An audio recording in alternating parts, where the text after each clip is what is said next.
Bit न खाणाऱ्यासाठी ही recipe try करून बघा. पुन्हा कर म्हणल्याशिवाय राहणार नाहीत बरं का. आता इथं काय करायचे, बीट स्वच्छ धुवून घ्यायचे, बीटाचा पुढचा पाठीमागचा भाग काढून टाकायचा, बीटाच्या वरची सालं काढून बीट छान अशी खिसून घ्यायची. त्याचा खिस आहे ना तो आपला वाटीने असा मोजून घ्यायचा. 1 वाटी भरून झालाय. आता गॅस चालू करून पॅन ठेवला. पॅन मध्ये 1 चमचा इतकं तूप घातलं. 1 वाटी बीटाच्या खिसासाठी 1 वाटी ओलं खोबरं खवलेलं घेतलं. आता खोबऱ्याचा जरा ओलसरपणा असतो त्याच्यामुळे तुपामध्ये हे छान असं सुटसुटीत होईपर्यंत परतून घ्यायचं. नंतर बीटाचा खिस घालून छान दोन्हीचा एकजीव करून घ्यायचा. पाव वाटी इतकी साखर घालायची, छान अशी ही मिसळून घ्यायची. गॅस हा मध्यम टू बारीक ठेवायचा.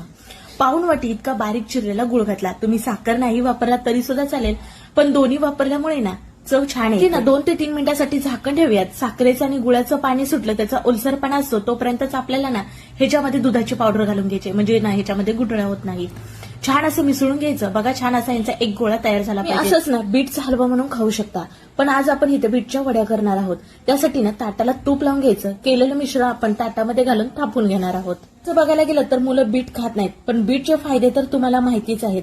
पण तुम्ही अशी ही बीटाची वडी केलात ना तर एकदा केलात तर 8 ते 10 दिवस खराब होत नाही, तर मुलं सुद्धा आवडीनुसार ड्रायफ्रूट घालून ना थोडंसं दाबून घ्यायचं, म्हणजे ड्रायफ्रूट हे चिटकले जातील.